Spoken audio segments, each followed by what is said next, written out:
নূর নবী রহমাতুল্লিল আলামিন বলেন, মেরাজের রজনীতে জিবরাইল আমিন সহ আমি নবী যখন সিদরাতুল মুনতাহায় গেলাম, জিবরাইল আমিন সিদরাতুল মুনতাহায় যায় একেবারে ফুল স্টপ, ইঞ্জিন বন্ধ করে দিছে। বুঝাইলাম? আমরা এই আইছি, গাড়ির থেকে নাইম আমি স্টেজে পড়ছি, ইঞ্জিন বন্ধ করে দিছে না, মানে শেষ স্টপ, স্টপেজেই শেষ। নবী বলেন সিদরাতুল মুনতাহায় যায় জিবরাইল পুরোপুরি দাঁড়ায় গেছে। আমি কইলাম জিবরাইল দাঁড়াইলা কেন, এখানেই শেষ, মেরাজ কি এই পর্যন্ত? কয় জি না হুজুর, আর বহুত রাস্তা বাকি। নবী কয় তাইলে খারাইলা কেন, চলো সামনে যায়। কয় হুজুর মাফ চাই। নবী বলেন কেন মাফ চাও? কয় হুজুর উপরে এক কদম দিলে, সামনে এক কদম দিলে আমি জিবরাইল জ্বলে পুড়ে এমন জ্বলা জ্বলবো, আমি জিবরাইলের ছায়া খুঁজে পাওয়া যাবে না। জিবরাইল আমিনের আমার নবী কয় তাইলে এরপরে কেমনে যাব? কয় হুজুর আপনাকে নেওয়ার জন্য আল্লাহর স্পেশাল পরিবহন আসতেছে। সুবহানাল্লাহ।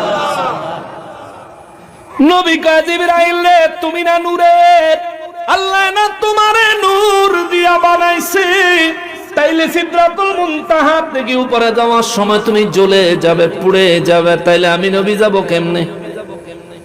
সুবহানাল্লাহ। নূর অর্থ আলো, বুঝছেন? নূরের বাংলা অর্থ হলো আলো। আলোকে ধরা যায়? কথা কয় না। আলোকে ধরা যায়, কাটা যায়, জ্বালানো যায়, দাফন করা যায়, আলোরে কিছু করণ যায়নি। কিন্তু জিবরাইল আমিন কয় আমি আলো হইল যদি উপরে যদি একটা কদম দেই, তাহলে আমি জ্বলে ছাই হয়ে যাব। নবী কয় কেন? তোরে আবার জ্বালাইবো এমন কি আছে রে? আগুনে তো আলোকে জ্বালাইতে পারে না। কয় হুজুর আগুন না গো নবীজি, সিদরাতুল মুনতাহার পরে ওইটা হলো স্পেশাল নূরের জগৎ। ওই নূরের পাওয়ার আমি জিবরাইল আমিন রে যেই নূর দিয়ে আল্লাহ বানাইছে, ওই নূরের চাইতে অনেক বেশি পাওয়ারফুল নূর হলো ওই এলাকা। ওই এলাকায় আমার কদম পড়লে ওই নূরের পাওয়ারে আমি শেষ, জইলা ছাই হইয়া যাব। এখন হয়তো মনে মনে ভাববেন হুজুর ব্যাপারটা বুঝলাম না।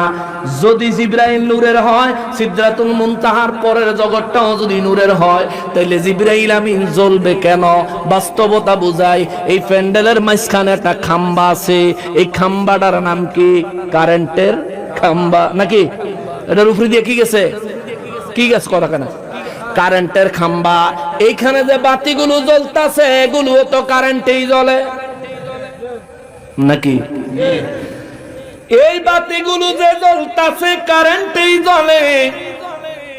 দেখেন এই বাতির লাইনটা আইছে মেইন সুইচের গোড়ার থেকে, মেইন সুইচে আইছে মিটারের থেকে, মিটারে আইছে খাম্বার থেকে। তার মানে খাম্বার কারেন্ট এই বাতি জ্বলতাছে, ঠিক না? কিন্তু এই বাতির থেকে দুইটা তার বাইর কইরা খাম্বার তারের সাথে যদি ডাইরেক্ট লাগাইয়া দেন, বাতি জ্বলবো না বাস্ট হইব? এক কথা কয় না কা কা কি কি বেশি বলতে হবে? কি বেশি?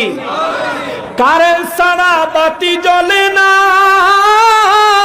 পাওয়ার বেশি দিলে বাতির অস্তিত্ব থাকে না। জিবরাইল আমিন কয় নবী গো পাওয়ার বেশি, যাইতে পারতাম না, মাফ চাই।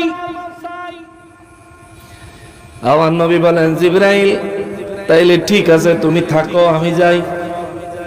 হুজুর আপনার কাছে আমার একটা আরজি আছে। নবী কয় আরজি? কয় জি। কেমন আরজি? কয় আল্লাহর কাছে একটু কইতেন। আমার নবী বলেন কি বলতাম? কয় হুজুর আমার একটা আরজি আল্লাহর কাছে যদি বলতেন। নবী কয় তুমি না ইব্রাহিম নবীরে যায় কইছো নমরুদে আগুনে ফালাইছে, যদি আপনার কিছু বলার থাকে আমারে বলেন, আমি আল্লাহর অনেক কাছে যাই, যাই আল্লাহকে বলবো। তুমি না ইব্রাহিম নবীরে কইছো? কয় জি ইয়া রাসূলুল্লাহ বলেছি। জিবরাইল আমিনের আমার নবী কয় এইটাই তোমার আল্লাহর কাছে আসা? কয় জি হুজুর এটাই আমার বর্ডার শেষ, এরপরে যাওয়ার মতো ভিসা পাসপোর্ট আমার নাই, এরপরে যাওয়ার কোনো অনুমতি আমার নাই। আমার নবী কয় তুমি 1,23,999 জন পয়গম্বরের বলেছ, আপনাদের মনে কোনো কথা থাকলে বলেন, আমি আল্লাহর কাছে বলবো। আজকে তুমি জিবরাইল আমি রাহমাতুল লিল আলামিন বলতেছো তোমার মনের আরজি আল্লাহর কাছে আমি পৌঁছাইতাম। জিবরাইল রে, মেরাজ থেকে ফেরার পরে বিশ্ববাসীকে আমি এই কথাটা বলবো আর জানাইয়া দিব, শোনো আমি নবী সাধারণ মানুষের মতো তো নয়, আমি নবী এমন নবী রে কোন নবীদের মতো নয়। কেননা সমস্ত নবীরা নিজেদের আরজি জিবরাইল রে কইছে আল্লাহর কাছে পৌঁছানোর জন্য, আর ওই জিবরাইল আমার কাছে তার মনের আরজি দিছে আল্লাহর কাছে পৌঁছানোর জন্য। আল্লাহু আকবার। এরপরও যেই কানার ধরে কয় নবী তার মতো, আমি তারে বলবো জিবরাইল তোমার কাছে কয়টা আরজি দিছে? আমরা জানতাম চাই নবীর কাছে জিবরাইল আরজি দিছে, তোমার কাছে কয়টা দিছে তো জানতাম চাই। নবীর কাছে জিবরাইল কোরআন নিয়ে আইছে, তোমার কাছে কিতা লই আইছে তো জানতাম চাই। ঠিক কিনা বলে? আমার নবী রাহমাতুল লিল আলামিন কয় আনাস, জিবরাইল সেদিন আমার কাছে একটা আরজি করছে। হুজুর কি আরজি? নবী বলেন আমি জিজ্ঞেস করলাম জিবরাইল বলো কি আরজি করো তুমি, কি আরজি লাগবে? জিবরাইল আমিন কয় হুজুর আল্লাহরে কইেন আমি জিবরাইল যতবার আপনি নবী রাহমাতুল লিল আলামিনের দরবারে ওহী নিয়ে গেছি, যতবার আল্লাহর পক্ষ থেকে আপনার কাছে খবর নিয়ে গেছি, হুজুর এই ম্যাক্সিমাম বারেই আমি যায়া দেখছি আপনি উম্মতের মায়ায় কান্দেন। নবী গো আপনাকে উম্মতের মায়ায় কান্না অবস্থায় আমি জিবরাইল বেশিরভাগ সময় পেয়েছি।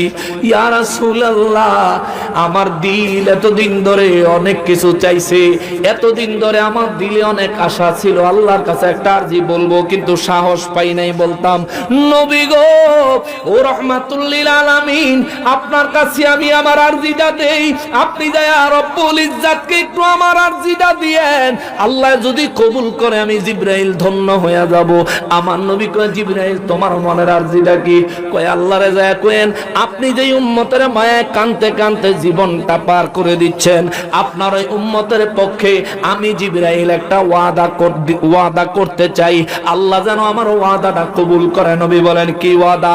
জিবরাইল আমিন কয় নবী গো আপনার যে সমস্ত উম্মত আপনি নবীর মহব্বত সহকারে অধিক পরিমাণে দুরূদ শরীফের আমল দুনিয়ায় করবে, বিশেষ করে ফজরের নামাজের পরে 20 বার,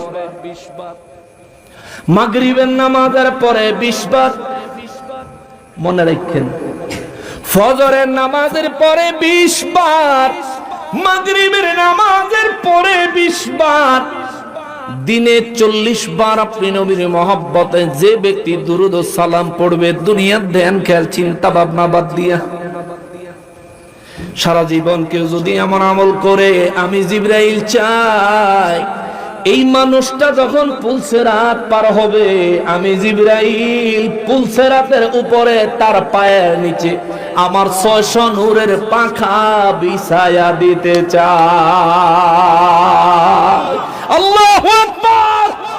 নবী বলেন আনাস রে পুলসেরাতের কাছে আমি নবী দাঁড়ায় থাকবো, জিবরাইলের দেখা দিব এই তো আমার সেই উম্মত যে আমার মহব্বতে সকাল সন্ধ্যা দুরূদ পড়তো। জিবরাইল আমিনকে দেখা দেওয়ার সাথে সাথে পুলসেরাতের উপর জিবরাইল আমিন 600 নূরের পাখা বিছাইয়া দিবে, নরম তুলতুলে বিছানার মতো আমার উম্মত আরামে পুলসেরাত পার হইয়া যাবে।